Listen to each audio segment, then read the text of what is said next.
사람은 행복해야 되는데 하느님께서 행복하게 만드셨는데 살기가 참 쉽지가 않아요. 의식주가 해결이 되면 좋을 줄 알았는데, 그래서 옛날에 힘들 때는 먹을 것만 있어도 좋겠다라고 그렇게 했던 시기가 있다고 하죠. 아마 여기에도 그런 시기를 지내신 분이 계실 거예요. 나이가 좀 있으신 분들은 어렸을 때 배부르게 먹는 게 소원이다라고 생각한 적이 있으십니까? 전혀 없으신가요? 몇 분 계시는군요. 그런데 지금 배부르게 먹으니까 만족하십니까? 행복하십니까? 어쩌면 그때는 먹을 것이 부족하기 때문에 또 사는 것이 궁핍했기 때문에 그런 것들이 있으면 행복하겠다라고 생각했지만 그런 것들이 충족되어진다고 할지라도 인간의 삶은 더 힘들어지는지 몰라요. 그래서 어떤 통계를 봤더니 지금부터 몇십 년 전보다 지금 심적인 고통으로 괴로워하는 분들이 더 많이 있다고 합니다. 우울증에 걸려서 시달리는 사람들, 또 불면증, 그 외 불안증, 이런 것들이 예전에 비해서 더 많이 생겨났다는 거죠. 분명히 삶은 풍족해졌는데 행복도가 점점 더 떨어지면서 그런 것들을 우리가 깊이 느끼고 있다는 겁니다. 그래서 우리가 신앙 안에서 머무는데도 불구하고 그런 것들이 느껴질 때가 있어요. 참으로 당황스럽죠. 하느님 안에 머물고 열심히 기도하고 미사 참여하고 말씀 안에 머물면 우울감이 없을 줄 알았어요. 그런데도 우울감이 느껴지고 심지어는 우울증으로 인해서 약을 먹기도 합니다. 짜증이 나서 삶이 힘들기도 해요. 어쨌든 삶이 재미가 없어요. 도대체 왜 이런 것일까요? 우리가 세상을 살아가면서 완전히 나쁜 것만은 존재하지 않습니다. 때로는 고통도 필요할 때가 있다는 거죠. 몸에 병이 들면 치료를 해야 되지만 몸에 병이 있다는 것은 두 가지 의미를 지니죠. 하나는 치료되어야 될 대상이기도 하지만 또 하나는 무엇입니까? 병이 든 이유가 있어요, 없어요? 유전적인 요인이든 환경적인 요인이든 어떤 요인이든 간에 있죠. 그러니까 병을 치유할 때 뭘 생각합니까? 앞으로는 이 병이 걸리지 않도록 조심해야 되겠다. 또 운동을 해야 되겠다. 아니면 잠을 많이 자야 되겠다. 밥을 거르지 말아야 되겠다. 이런 생활 개선도 함께 이루어지지 않습니까? 그러니까 병이라는 것은 그냥 나쁜 것만이 아니라 내 삶에 대한 반영이라는 거죠. 지금 내 삶이 어떤지 보여주고 있다는 겁니다. 측정해 볼 수 있는 어떤 척도가 되기도 한다는 거죠. 그렇다면 우리가 마음으로 겪고 있는 우울함이라든지 짜증이라든지 분노라든지 불안이라든지 이런 것들 역시 우리들에게 뭔가를 계속해서 꾸준히 알려주고 있다는 거죠. 하나의 신호일 수도 있다는 겁니다. 그렇기 때문에 접근을 이제는 좀 다르게 했으면 좋겠어요. 내가 우울증에 걸렸으니까 약을 먹어야 되겠다. 이것이 아니라 내 자신을 들여다보고 왜 우울한지, 도대체 무엇이 상실감인지, 또 내가 왜 분노를 하는지, 무엇이 나를 좌절시켰는지에 대해서 좀 살펴볼 필요가 있다는 거죠. 그러면서 내가 변화될 것이 있다면 주님께 그것을 가지고 주제로 기도합니다. 또 내 힘으로 안 되는 것은 하느님께 청하면서 온전히 겸손히 머문다는 거죠. 분명히 나는 이것을 원하는데 왜 주지 않으실까? 이런 것들도 기도의 주제가 될 수 있다는 거죠. 내가 하느님 믿는데 왜 내 삶 안에서 이런 상실감이 있을까? 도대체 이유는 무엇일까? 나를 나보다 더 사랑하시고 나를 나보다 더 잘 아신다는데 왜 이런 일이 내게 벌어지는 걸까? 하면서 기도를 하다 보면 그 안에서 놀라운 것들을 발견할 수도 있다라는 겁니다. 온전히 믿는 사람에게 주님께서는 절망과 실망을 주지 않으시기 때문이죠. 그래서 오늘 제가 여러분들께 말씀드리고 싶은 것은 우리가 살아가면서 몸이 아픈 것과 마찬가지로 마음의 문제들도 하나의 무엇이다? 신호라는 거죠. 지금 내 상태에 대해서 알려주는. 그래서 그냥 병증만 고치는 게 중요한 것이 아니라 왜 이렇게 되었는지 다시 한번 살펴보고 내가 변화될 것이 있다면 있도록 주님께 청하고 주변에 대해서 이해할 것이 있다면 이해할 수 있도록 청하고 화해할 것이 있다면 화해하면서 뭔가 맺힌 것을 풀을 수 있는 기회로 삼는 것이 더욱더 중요하다는 겁니다. 그러면 그것은 단순히 나를 힘들게 하는 것이 아니라 더 좋게 나아가는 복된 탓이 될 수도 있다는 거죠. 그런데 이런 것들을 무시하고 그냥 마음 편안하게 살아라, 행복하게 살아라, 즐기며 살아라, 스트레스 받지 말아라, 이런 것들을 통해서는 우리가 얻을 것이 아무것도 없어요. 그저 묻어두는 것뿐이라는 거죠. 우리들이 지니고 있는 감각, 우리가 지니고 있는 위험에 대해서 느끼는 본능적인 것들, 하느님께서 주신 천부적인 것들에 대해서 무시하면 안 돼요. 이미 알고 있는데 어떻게 무시할 수 있겠습니까? 예를 들어서 폭포가 있어요. 나야가라 폭포처럼 굉장히 커다란 폭포가 있는데 밑에서 보는 거 아름답죠? 근데 만약에 여러분들과 제가 배를 타고 강을 이렇게 가는데 처음 가는 곳이었어요. 왜 갔는지는 묻지 마세요. 어쨌든 배를 타고 가고 있는데 저 앞에 물보라가 뿌옇게 일면서 엄청난 굉음이 들립니다. 가만히 생각해 보니까 이게 폭포 같아요. 여러분들은 어떤 느낌을 가지실까요? 이쁘다? 아름답다? 밑에서 보면 그럴지 모르죠. 근데 이렇게 계속 가면 어떻게 됩니까? 점점 유속이 빨라지죠. 그러면 유속과 함께 뭐가 빨라져요? 내 심장도 빨라질걸요? 왜 빨라져요? 좋아서? 야, 이제 번지 점프는 저리 가라 하는 그런 걸 즐기거나 이런 마음입니까? 죽을지도 모른다는 공포감, 불안감 때문에 심장이 뜨는 건 당연합니까? 당연하지 않습니까? 당연하다는 거죠. 하나의 신호라는 거예요. 우리 삶 안에서도 마찬가지입니다. 왜 힘듭니까? 왜 괴롭습니까? 왜 아픕니까? 왜 그렇죠? 결국 답은 하나예요. 그러나 그 답 안에서 여러 가지 과정이 이루어져야 합니다. 답을 알려드리고 갈게요. 답은 무엇입니까? 하느님 안에 머물지 못하니까, 하느님을 만나지 못하니까. 이게 귀에 걸면 귀걸이, 코에 걸면 코걸이가 아닙니다. 잘 묵상하셔야 돼요. 하느님 안에 머문다는 것이 무엇인지를 깊이 묵상하다 보면 삶에서 많은 것들을 깨닫게 되기 때문입니다. 말씀을 듣고 온전히 기도 안에 머무세요. 그냥 의미 없는 주절거림 하라는 게 아닙니다. 진짜 기도를 하세요. 그리고 진짜 말씀 안에 머무십시오. 이 거룩한 미사 안에 목숨 다해서 머물러 보세요. 그러면 내 삶은 변화될 수밖에 없다라는 거죠. 성경의 모든 만남들은 우리들의 만남에도 영향을 미칩니다. 예수님을 만난 사람들, 하느님 안에 머문다는 것은 하느님을 만나는 건데 어떻게 하느님 만날 수 있죠? 가장 중요한 사실임에도 불구하고 우리가 그냥 의식하지 못하고 살고 있는지도 몰라요. 우리들의 신앙에 있어서 중심은 무엇입니까? 신앙의 중심은 무엇이죠? 우리는 누굴 믿죠? 하느님 믿죠, 물론. 그러나 하느님이 어떤 분이신지는 알 수가 없어요. 누구를 믿는 사람이 하느님 믿는 사람입니까? 예수 그리스도라는 거죠. 이 아름다운 말을 잊지 마세요. 예수 그리스도라는 말이 얼마나 힘이 있는지를, 예수 그리스도라는 이름이 얼마나 대단한지를 아는 순간부터 우리는 그분의 이름을 함부로 부를 수가 없습니다. 그분의 이름에 우리의 구원이 있고 그분의 이름에 우리의 도움이 달려있기 때문입니다. 마음을 다해서 예수님의 이름을 부르는 사람은 기적을 체험할 수밖에 없어요. 우리들의 모든 기도는 무엇을 통해서 이루어집니까? 우리 주 예수 그리스도를 통하여 비나이다. 아멘. 이렇게 이루어지기 때문입니다. 예수님을 만난 사람들, 그들은 하느님을 만났고 그들은 하느님 안에 머문다는 거죠. 그런데 예수님을 만난 상황들이 다 다르죠. 성경을 묵상해 보면 같지가 않아요.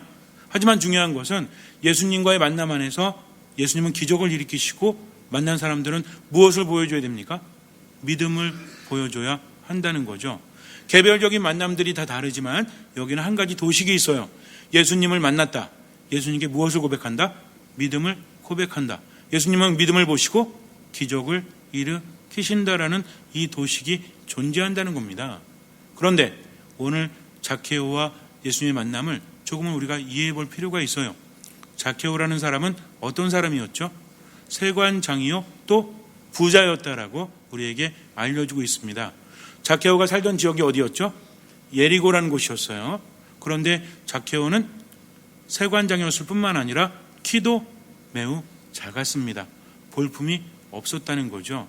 이스라엘 사람들의 사고방식을 한 가지 알아야 되는데 이스라엘 사람들은요, 돈이 많거나 건강하거나 잘생겼거나 이런 것에 대해서 하나님의 은총을 받았다라고 생각합니다. 반대로 뭐예요? 가난하거나 병들었거나 또는 신체적인 결함이 있거나 이런 뭐예요? 하느님께로부터 벌을 받았다, 저주를 받았다라고 생각을 했다는 거죠. 더군다나 자케오는 직업이 세관이었죠. 참으로 아이러니한 것은 원래 자케오는 태어났을 때 이름을 갖는 순간 우리가 이름 짓는 거 굉장히 중요하게 여기죠. 여러분들의 이름엔 뜻이 있어요, 없어요? 이름이 한자어 또는 여러 가지 의미가 있는데 저 또한 이름에는 의미가 있어요. 근데 제 이름의 의미와 상관없이 워낙 유명한 이름이라 어릴 때부터 기생이라고 많이 불렸습니다. 그래서 원래는 빛날 황 참진을 쓰는데 황진이라는 말 때문에 이름이 너무 유명해가지고 저기 시내가도 걸려있더라고요. 이렇게 황진이 다 술집이긴 하지만 어쨌든 그런 것들. 이름이라는 거는 남들이 나를 불러주긴 하지만 이름에 대해서 가장 깊이 생각하는 건 누굽니까? 참 재밌는 게 뭔지 아십니까? 내 얼굴을 많이 보는 건 나예요? 다른 사람이에요? 다른 사람이죠. 근데 내 이름에 대해서 깊이 생각하는 건 누굽니까? 불러주는 건 다른 사람인데 늘 내 이름에 대해서 생각하는 사람은 누구예요? 여러분들이잖아요. 내 자신이잖아요. 내 이름에 대해서 그렇게 살고 있는가? 이름이라는 게 상당히 중요하지 않습니까? 근데 자케오라는 이름은 무슨 뜻이냐면 순수란 뜻입니다. 순수. 우리도 옛날에 이름 보면 순돌이 이런 이름 있죠? 순돌이는 어떤 이름이에요? 왠지 보기만 해도 어떨 것 같아요? 순복이, 순돌이, 순심이 어떨 것 같아요? 뭔가 이렇게 착하고 아주 세련되진 않았지만 그래도 투박하긴 하지만 그래도 뭔가 이렇게 좀 선한 것 같죠? 순자 들어간 이름이 다 그래요. 순심이, 순실이. 순실이는 아닌 것 같습니다. 이름이라고 해서 옛날에 얼마 전까지만 해도 순실이라는 이름을 제가 되게 좋아했어요. 왜? 순하니까. 근데 얼마 전부터 갑자기 바뀌었어요. 참 그렇습니다. 어쨌든 근데 순수라는 이름을 가졌으니까 늘 자기 이름을 생각했겠죠. 근데 살아가는 게 어때요? 정반대로 살아갈 수밖에 없습니다. 물론 모르지만 성경에서 우리에게 전해주지 않지만 추정해 볼 수 있다라는 거죠. 사람마다 사연 없는 사람이 어디 있습니까? 더군다나 사람의 인생을 보면 일반 사람들도 사연이 있을진데 더군다나 이스라엘 백성 중에서 세리가 된다는 것은 보통 사연이 아니라는 거죠. 우리도 일제시대 때 예를 들어서 일본의 앞잡이가 되어서 우리에게서 돈을 걷어서 일본 사람들에게 주는 조선인들, 이런 사람들에게 욕도 무지하게 먹지만 사연이 있어요, 없어요? 나름 사연이 있지 않습니까? 물론 못된 사람도 있겠지만 왜 못되게 됐을까요? 여러분도 한번 생각해 보세요. 워낙 천성이 못돼서 태생이 못돼서 같은 민족을 핍박하면서 다른 나라 사람들에게 같은 민족을 넘긴다? 이게 쉬운 일이에요? 결코 쉽지 않다는 거죠. 가족들도 욕먹이고 대부분 보면 그런 사람들이 무슨 출신이죠? 천민 출신, 노비 출신 그래가지고 사연이 있죠. 아버지 어머니가 억울하게 죽임을 당했거나 아니면 핍박을 당하면서 일을 간 거죠. 그러다가 시대의 조류를 만나서 내가 복수할 수 있는 기회는 이것뿐이 없다 하면서 일본의 앞잡이가 되어서 아주 조선인들을 핍박하면서 그렇게 살아간다는 그런 영화나 드라마도 있지 않습니까? 정확하진 않지만 그것을 미뤄서 생각해 본다면 이스라엘 백성들은 우리보다 더 대단한 사람들이에요. 어떤 면에서 대단하냐면 이스라엘 민족이라는 자부심이 상당합니다. 선민의식이 있다는 거죠.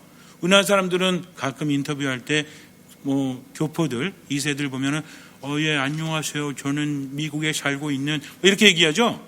우리 보면서 뭐라 그래요? 야, 그래도 한국말 잘하네. 한국에서 태어나지 않았는데 이러는데 만약에 이스라엘 사람이 히브리 말을 이렇게 버벅거리면서 했다? 걔는 살기 힘들어요. 왜냐하면 우리는 그렇잖아요. 미국에 살고 있으면서 만약에 이중국적이 허락이 된다면 미국인이면서 한국 사람이라고 할걸요. 그러나 이스라엘 백성들은 캐나다에 살고 있는 이스라엘 사람, 유대인이라고 합니다. 미국에 살고 있는 유대인이라고 그래요. 그러니까 자기들이 다른 나라에 살고 있어도 나는 누구다? 유대인이다. 우리도 그랬죠. 어떤 분이 나는 대한국인이다. 누가 그랬죠? 안중근 의사가 그랬잖아요. 마찬가지로 유대인들은요, 누구나 할 것 없이 자부심이 있고 자기 나라에 대한 자긍심이 있어서 절대로 유대인이라는 것을 웬만하면 숨기지 않습니다. 물론 그런 분도 있겠죠. 그러나 전체적으로 그렇다는 거죠. 마음속에 하느님께로부터 선택받았다는 것은 정말 대단한 거죠. 근데 이스라엘 사람들을 동족을 핍박해서 돈을 걷어서 로마 사람들에게 전해주는 직업, 이런 직업은 결국은 사연이 있겠습니까? 없겠습니까? 있겠죠. 웬만하면 선택할 수 없는 것입니다. 욕먹을 각오가 없으면 그렇게 살아갈 수 없다는 거죠. 그래서 이스라엘 사람들은 세리들을 뭐라고 여겼어요? 죄인이라고 여깁니다. 죄인하고 함께하면 됩니까? 안 됩니까? 같이 밥 먹어도 안 돼요. 왜? 나도 부정해지기 때문입니다. 세리들은요, 증인도 될 수 없어요.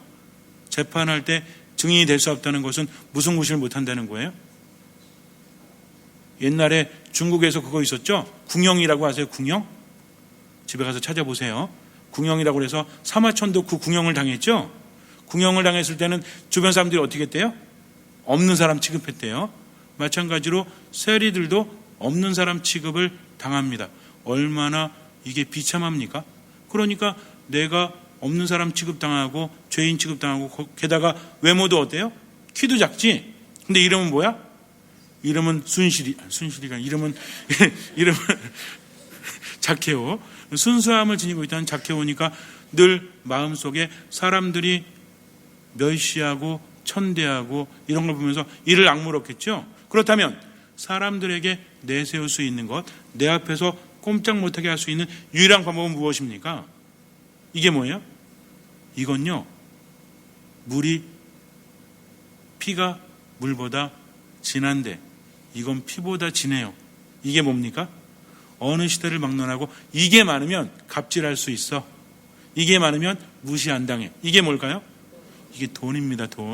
돈이 피보다 진해요, 안 진해요? 우리는 돈이 없어서 모르지. 갑부 대보세요, 갑부. 그러면은 형제들끼리도 어때? 소송 걸고 난리 나죠. 서로 죽어도 슬퍼하지 않아요. 왜? 돈이 피보다 진하기 때문입니다. 그래서 예수님께서는 재물과 하느님을 함께 섬길 수 없다라고 하셨어요. 깊이 묵상하시기 바랍니다. 자, 그렇다면 자케오라는 사람은요, 돈을 악착같이 모아야 합니다. 돈에 대해서 굉장히 밝은 사람이에요. 세관장까지 올라갔기 때문입니다. 로마 사람들은요, 세금을 거둘 때 하지 않습니다. 그 지역 사람들을 이용한다는 거죠. 어떻게 하냐면 이 하청을 줍니다. 그래서 많이 걷어오는 사람들, 빨리 걷어오는 사람들에게 준다는 거죠. 그러면은 세리들도 마찬가지예요. 세리 중에 으뜸이 누구죠? 세관장입니다. 세관장도 직접 걷지 않아요. 세리들에게 이걸 나누어 줍니다. 그러니까 무슨 얘기인지 아시겠죠? 다단계랑 비슷한 겁니다. 이게 빨리 많이 걷어온 사람에게 인정해 주니까 세리들은 어차피 욕먹는데 어떻게 걷겠어요? 악착같이 걷겠죠. 많이 걷을까요? 적게 걷을까요? 많이 걷겠죠. 만약에 내가 100만 원을 걷어가지고 가야 돼요. 로마의 관리인데, 그러면은 세관이 나한테 올 때 얼마 갖다 주는 사람? A라는 사람 100만 원 갖다 주고 B라는 사람은 100만 원은 세금이고 10만 원은 거마비예요.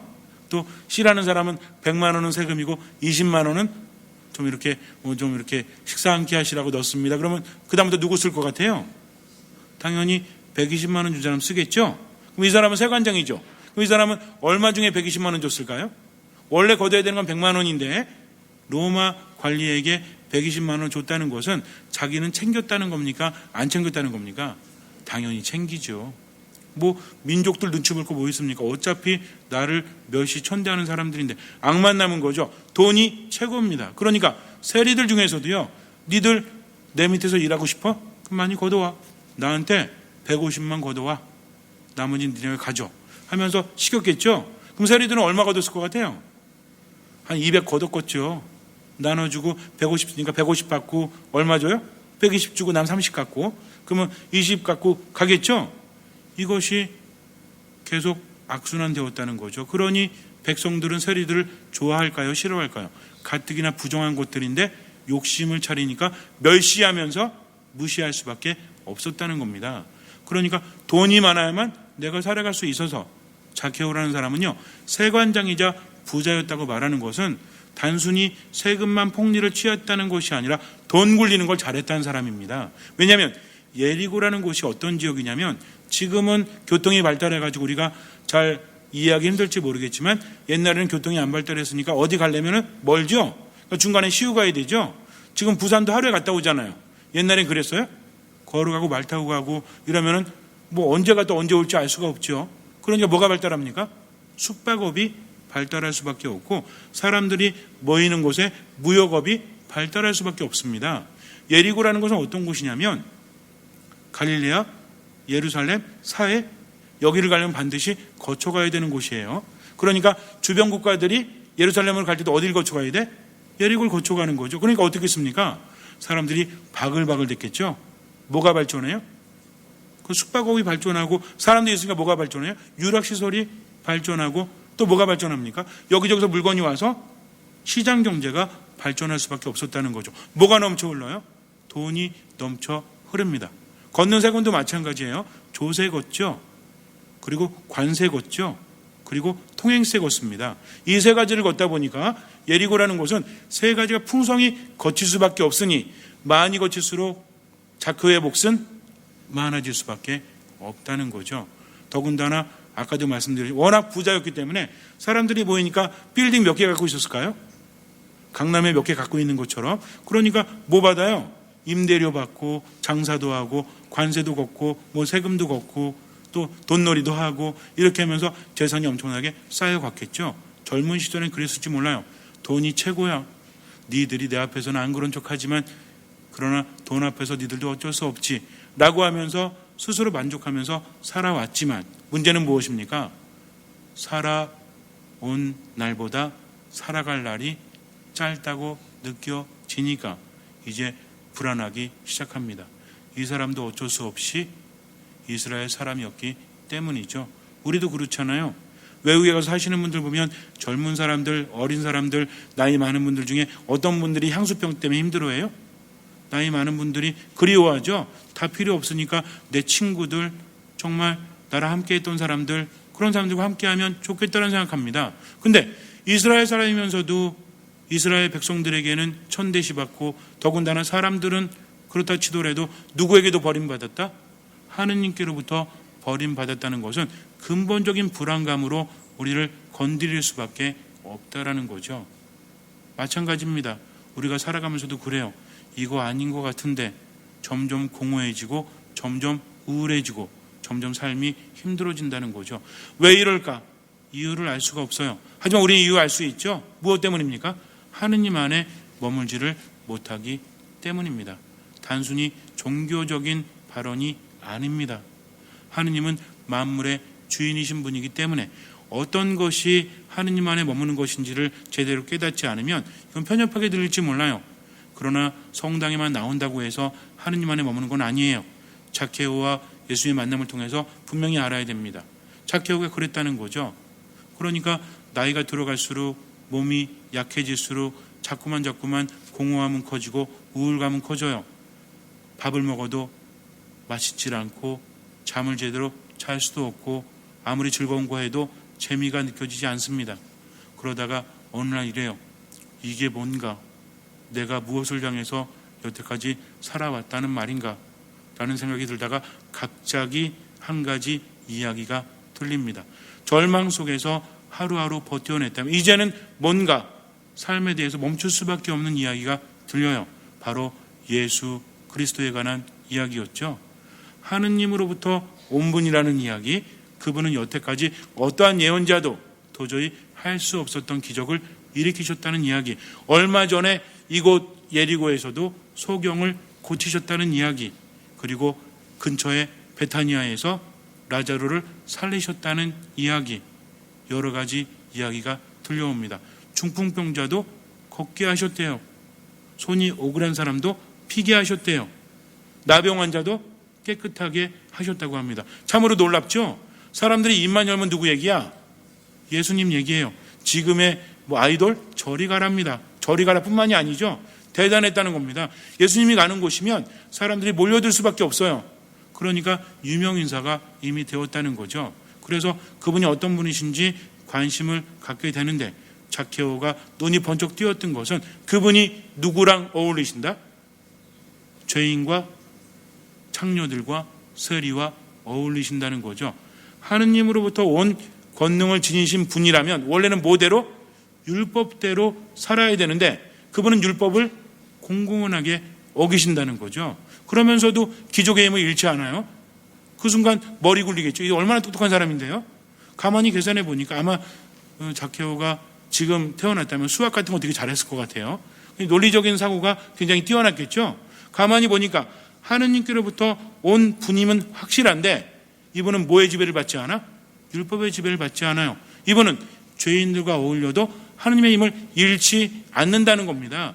부정해지지 않는다는 거예요. 그러니까 한 가지 희망이 생깁니다. 그렇다면 나도 그분을 만나면 인정받을 수 있지 않을까? 나도 그분을 만나면 하느님 안에 속하지 않을까? 라는 희망이 신락 같지만 생기기 시작합니다. 그러면서 예수님의 이야기를 듣는데 어느 날 예수님께서 예리고를 지나가신대요. 이게 마지막 기회자, 유일한 기회자, 처음의 기회였습니다. 왜냐면요, 예수님께서 마지막으로 예리고를 지나가시는 길이었거든요. 이제 예루살렘에 가시면 그분은 순환당하고 돌아가셔야 합니다. 물론 zakke오는 몰랐죠. 그러나 유일한 기회이니까 예수님 보려고 나갔죠. 근데 문제는 뭐였어요? 키가 작아. 그러니까 안 보이죠. 아무래도 안 보이는데 사람들이 어떻게 했어요? 어이구, 키 작은데 보려고 하네. 보세요 하면서 비켜줬을 것 같아요. 저 인간 왜 나왔대? 하면서 일부러 보려고 하니까 더 안 보이게 이렇게 까치발 들었겠죠. 더 안 보이. 내가 널 보여주나 봐라. 이러면서 계속 그랬겠죠. 그러니까 그 안에서 기분이 나쁠 수도 있지만 지금 누구만 보입니까? 예수님만 보여요. 옛날에 예리고에서 최고 이쁘다는 마누라를 얻었을 때도 이렇게 심장이 뛰지 않았어요. 근데 예수님이라는 이름만 듣고도 심장이 뛰니까 저분 보고 싶다. 남들이 놀리든 말든 상관없어요. 그래, 놀려라. 난 저분만 보면 된다 하면서 앞질러 가죠. 앞질러 가서 어디로 갑니까? 돌무화가 나무 위로 올라가요. 되게 똑똑한 사람, 이 사람 되게 똑똑한 사람이에요. 거기서 애쓰지 않습니다. 얼마나 머리가 좋냐면 앞질러 가서 자리 차지하면 지들이 못 올 거니까. 그리고 아무리 까치발 들어도 나무 위에 올라갔는데 지들이 막을 수 있겠어? 하면서 예수님 바라보고 있었죠. 수많은 사람들과 함께 예수님께서 오십니다. 그런데 예수님께서 돌무화과 나무 아래 서시더니 zakke오를 바라보세요. zakke오야, 얼른 내려오너라. 내가 오늘 내 집에 머물러야 되겠다 라고 하십니다. 날 어떻게 알았지? 중요하지 않아요. 저분이 나를 불렀어요. 그분의 눈과 내 눈이 마주치고 그분의 음성이 내 귀에 들렸을 때 전율이 느껴집니다. 한치의 의심도 생기지 않아요. 이분이야말로 주님이시오. 이분이야말로 하느님이시구나 하니까 어떻게 합니까? 얼른 내려옵니다. 성경에 그렇게 표현되어 있죠. 참 놀라워요. 예수님께서 얼른 내려오라고 하니까 얼른 내려옵니다. 그러면서 딱 내려오니까 사람들이 뭐라고 그래? 이죽거리죠. 야, 저 사람이 지금 zakke오가 어떤 사람인지 알고 그 집에 간다고 그래. 죄인의 집에 들어가 묵는구나. 그러니까 zakke오가 뭐라고 합니까? 주님, 제 재산의 반을 뚝 떼서 가난한 이들에게 나누어 주겠습니다 하면서 공공연하게 외칩니다. 이거요, 보통 일 아니에요. 우리가 재산의 반을 떼는 것도 어려운데 여러분들 혹시 오늘 이 말씀 듣고 그래요, 저도 재산의 반을 뚝 떼서 가난한 이들에게 나눠주려 하시면 손 들어보세요. 저도 못해요. 이 사람은 누구였죠? 세리요 부자였습니다. 얼마나 부자였냐면요, 강남 최고의 부자도 이 사람 못 당해요. 그러니까 갑부 중에 갑부요, 재벌 중에 재벌이었다는 거죠. 재벌이 재산 내놓기가 더 힘들어요? 아니면 일반 사람이 내놓기가 더 힘들어요? 가끔 재벌이 내놓죠. 내놓을 때도 계산하죠. 뭘 계산해? 이거 내놓으면서 홍보 효과가 더 많잖아요. 내놓은 것보다 더 많이 벌잖아요. 이런 거 말고. 그러니까 zakke오는 지금 사람들 앞에서 누구를? 예수 그리스도를 주님이라고 고백하면서 남들이 전혀 할 수 없는, 이거는 정말 상상할 수 없는, 절대로 zakke오는 자식에게도 그렇게 일찍 물려줄 사람도 아닌데 반을 떼어서 나눠준다고 했으니 뭡니까? 주님께 모든 것을 맡기는 거죠. 그러면서 또 뭐라고 그래요? 돈이 얼마나 많았냐면 반을 떼서 나눠줘도 나머지 반을 가지고도 등쳐먹은 것이 있다면 몇 배로? 4배로 갚아주겠습니다. 이 말씀이 얼마나 기가 막힌 말인지 알아요? 율법에 의하면요, 혹시라도 횡령한 돈이 있다면 20% 더 갚아야 돼요. 100만 원 횡령했으면 얼마 갚아야 돼? 120만 원 갚아야 돼요. 근데 zakke오는 얼마 갚겠대? 400만 원 갚겠대요. 그러니까 20%가 아니라 400%를 갚는다는 얘기죠. 얼마나 대단합니까? 이게 뭐냐면 율법이 아니라 저는 당신을 만났으니 율법에서 정한 것보다 더 많은 것들을 내놓도록 하겠습니다 하면서 믿음을 보여준 거죠. 그러니까 예수님께서 뭐라고 하십니까? 얼마나 아름다운 대화인지, 이건요, 연인 간의 대화보다 더 아름다워요. 자기 나 얼마나 사랑해? 이만큼 이런 거 아니에요. 저 하늘의 달이라도 따다 줄 수 있어, 이런 거 아닙니다. 지금 뭐냐면 이 자리에서 뭐가 이루어지고 있어요? 구원이 이루어지고 있고 하느님과 인간의 만남이 아름다운 대화가 이루어지고 있다는 거죠. 주님께서 화답하십니다. 오늘 정녕 너와 이 집에 구원이 내렸다 라고 하십니다. zakhe오만 구원받은 게 아니에요. 집안 모든 사람들이 구원받았죠. 그러면서 뭐라고 합니까? 이 사람도 아브라함의 자손이기 때문이다. 그동안 내가 세리로서 민족들에게 멸시당하면서 아브라함의 자손이란 말 들어보지 못했는데 누가 인정해 주십니까? 눈앞에 계신 하느님이신 예수님께서 인정해 주신다는 거죠. 얼마나 감동이었을까요? 그동안 살아오면서 얼마나 힘들었는데 남들에게 보이고 싶지 않았던 어두움을 주님께서 지금 위로해 주시고 치유해 주시고 빛으로 밝혀주시니 얼마나 행복합니까? 그래서 zakhe오는 행복하게 주님을 따랐겠죠. 전승에 의하면 마지막에 요다가 죽고 난 다음에 마티아가 그 자리를 채우죠. 마티아가 바로 zakhe오였다라는 전승도 있어요. 확실하진 않습니다. 전승이기 때문에. 자, 인생 역전이 일어나지 않았어요. 부자가 하나님 나라 들어가는 것보다 낙타가 바늘길을 통과하는 것이 더 쉽다라고 했는데, 그래서 인간에겐 불가능하지만 하느님께는 가능하다고 한 일이 여기서 이루어졌기 때문입니다. 그러면 zakhe오는 뭘 잘했을까요? 누굴 알아봤어요? 예수 그리스도를 알아보았기 때문입니다. 그분께 모든 것을 맡겼고 신앙으로 응답했기 때문입니다. 신앙은 무엇입니까? 그분의 말씀 안에서 그분을 따르는 거죠. 실천으로 보여주는 거예요. 오늘 우리가 묵상해 볼 것은 신앙은 무엇이다? 믿습니다 말뿐이 아니라 가진 것을 나누는 거죠. 봉사하면서 희생하면서 살아가는 겁니다. 실제로 우리가 살아가면서 심적인 장애라든지 심적인 고통을 겪는 이유가 뭔지 아세요? 남을 위해서 한 게 없어서 그런 경우가 상당히 많습니다. 그러니까 봉사하거나 희생하거나 내 거 나누면 그때부터 우울증 사라집니다. 그때부터 마음의 고통 사라집니다. 문제는 뭐야? 나누지 않고 희생하지 않고 봉사하지 않으니까 내 삶이 꽉 틀어막혀서 더 이상 나아지지 않는다는 거죠. 잠시 눈을 감으세요. 신앙은 그냥 성당에만 머무는 게 아닙니다. 예수님 만나고 그분 알아보고 삶으로서 그분께 신앙을 고백하는 거죠. 가진 것을 나누는 거죠. 하느님 위해서 봉사하고 희생하는 거죠. 이것이 있어야만 주님께서는 그 믿음을 보시고 너와 너의 집안이 구원받았다라고 말씀하십니다. 아낌없이 주님을 위해서 다른 이들을 위해서 나누면서 살아가십시오. 주님께서는 그 믿음을 보시고 우리 삶에 놀라운 기적을 일으켜 주실 것입니다. 아멘.